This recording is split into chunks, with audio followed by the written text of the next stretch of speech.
प्रीति का अपना कोई नहीं था। वो इस दुनिया में बिल्कुल अकेली थी। पेट भरने और जिंदा रहने के लिए प्रीति रेलवे स्टेशन पर आलू की सब्जी और रोटी का ठेला लगाया करती थी। ट्रेन के आने का समय हो गया है, ये ट्रेन बस आती ही होगी। तब तक मैं ये आलू की सब्जी गर्म कर देती हूँ और रोटियां सेकनी शुरू कर देती हूँ। प्रीति के इतना बोलते ही ट्रेन स्टेशन पर पहुंच जाती है और ट्रेन के रुकते ही उसमें से लोगों की भीड़ निकलनी शुरू हो जाती है। गर्मा गर्म सब्जी और रोटी तैयार है, मेरे ठेले पर आइए और अपनी भूख मिटाइए। मेरे हाथ की रोटी सब्जी को एक बार खाइए। अरे मेरे ठेले पर जरूर आइए। थोड़ी ही देर में प्रीति के ठेले पर लोगों की भीड़ लग जाती है। सभी लोग बड़े ही स्वाद से उसकी आलू की सब्जी और रोटी का लुत्फ उठाते हुए उसकी बहुत तारीफ करते हैं। तभी प्रीति के ठेले के पास भीड़ देखकर सुरेश वहां आ जाता है और प्रीति के हाथ की बनी आलू की सब्जी और रोटी खाने के बाद उसे पैसे देने के लिए जैसे ही अपनी पैंट की जेब में हाथ डालता है तो हे भगवान, मेरे पैसे! मैंने तो इसी जेब में रखे थे, फिर कहाँ गए? अब मैं क्या करूं? बाबूजी, ये लोगों से भरी ट्रेन थी। उस ट्रेन में शायद तुम्हारी किसी ने जेब काट ली होगी। वैसे भी ट्रेन में बहुत जेब कतरे घूमते हैं, बस आगे से सावधान रहना। पर मेरे पास वही पैसे थे। मैंने तुम्हारी रोटी सब्जी खाई है, अब उसके पैसे कैसे चुकाऊं? अरे कोई बात नहीं बाबूजी, आते जाते फिर कभी दे देना, अभी रहने दो आप। सुरेश काम पर जाने के लिए रोज उसी स्टेशन से ट्रेन पकड़ता था, इसीलिए अगले दिन सुरेश प्रीति के पैसे उसे लौटा देता है। पर सुरेश काम से आते वक्त रोज प्रीति के हाथ की बनी सब्जी रोटी खाया करता था। ऐसे ही कई दिन बीत गए। एक दिन सुरेश प्रीति के पास गया और उससे बोला, प्रीति, मैं तुम्हें बहुत पसंद करता हूँ, क्या तुम मुझसे शादी करोगी? बाबूजी, मुझ गरीब से ऐसा मजाक मत करो। मैं ठहरी एक गरीब और मामूली सी लड़की, स्टेशन पर सब्जी रोटी बेचने वाली। मैं तुमसे शादी नहीं कर सकती। पहली ही नजर में मैं तुम्हें पसंद करने लगा।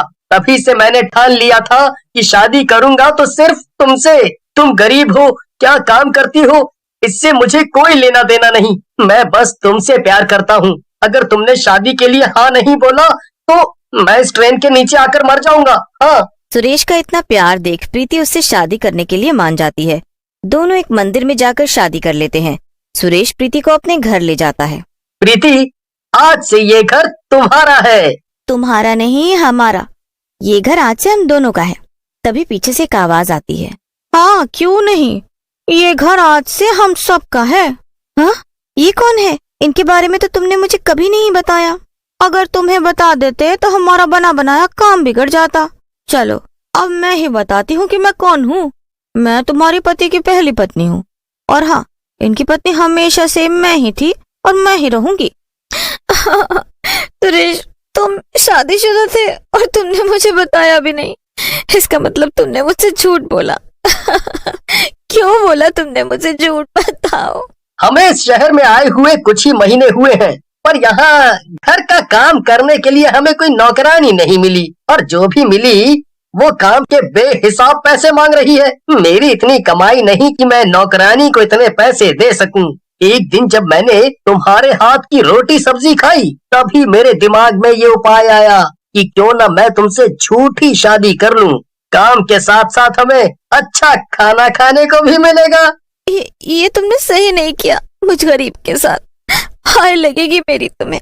अच्छा ठीक है, अब ये सब गहने वहने उतारो और किचन में जाओ, बहुत बर्तन पड़े हैं धोने को। और हाँ, उसके बाद खाना भी बनाना है। जरा मैं भी चखूं तुम्हारे हाथ की बनाई हुई आलू की सब्जी और रोटी।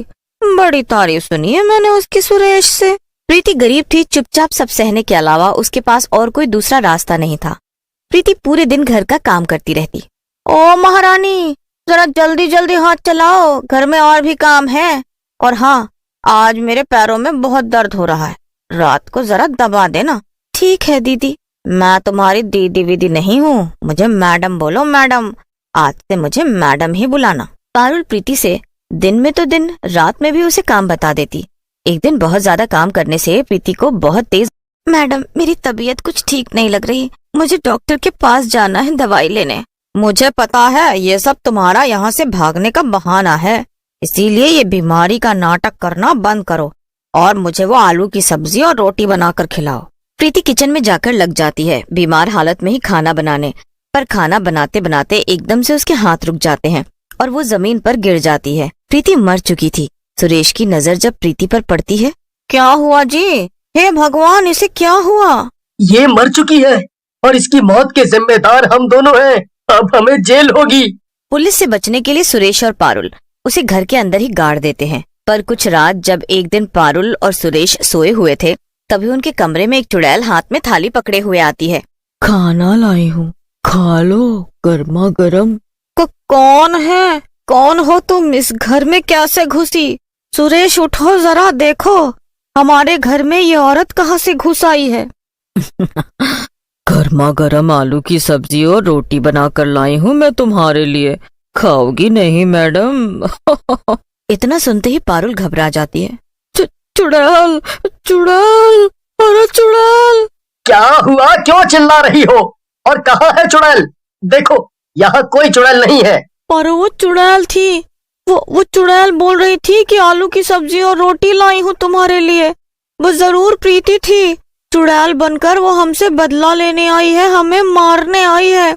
चुड़ैल पारुल को डराकर गायब हो गई थी। उसके बाद बस थोड़ी ही देर में सुबह हो जाती है और पारुल अपने घर के काम में व्यस्त हो जाती है। सुरेश ऑफिस के लिए जैसे ही बाहर निकलता है, रास्ते में उसे एक औरत उसके सामने आकर खड़ी हो जाती है। उसने मुंह पर लंबा सा घूंघट ओढ़ा था और हाथ में एक थाली जो दूसरी थाली से ढकी हुई थी ऊपर से। साहब, खाली पेट कभी घर से बाहर नहीं निकलना चाहिए। ये लो, मैं आपके लिए कुछ लाई हूँ, खा लो। मेरे रास्ते से हटो और मुझे जाने दो। वैसे ही मैं पहले से लेट हो गया हूँ। नहीं नहीं, मैं नहीं हटूंगी जब तक तुम मेरे हाथ की ये सब्जी रोटी नहीं खाओगे। वैसे भी तुम्हें मेरे हाथ की आलू की सब्जी और रोटी बहुत पसंद थी। औरत की ये बात सुनकर सुरेश फौरन उसका घूंघट उठाता है। उस घूंघट में एक औरत थी।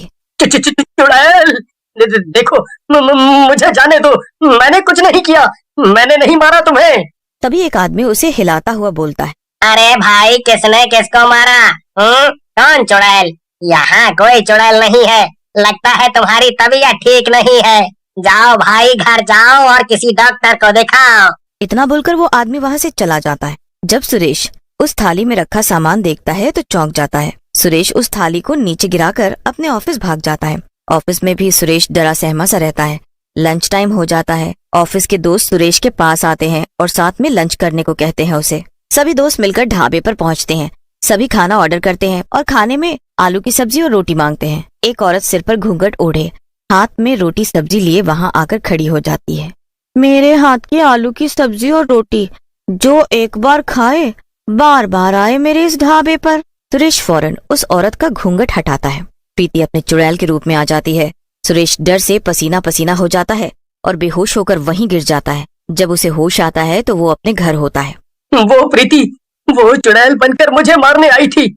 हर जगह मुझे वही दिखाई देती है। तभी बाहर से सुरेश के ऑफिस के सभी दोस्त अंदर आ जाते हैं। साथ में उनके पुलिस भी होती है।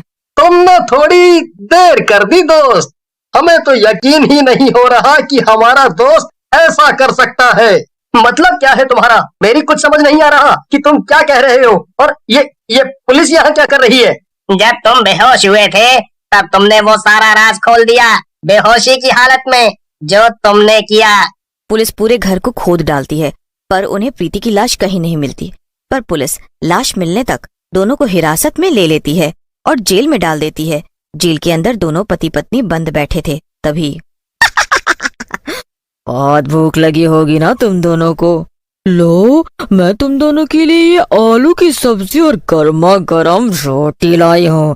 चुड़ैल के डर से दोनों जल्दी जल्दी सारी रोटी सब्जी खा जाते हैं। खाना खाते ही दोनों अपना अपना गला पकड़ लेते हैं और उन्हें कुछ घुटन होने लगती है। थोड़ी ही देर में दोनों पति पत्नी दम तोड़ देते हैं और प्रीति की लाश पुलिस को उन्हीं के पास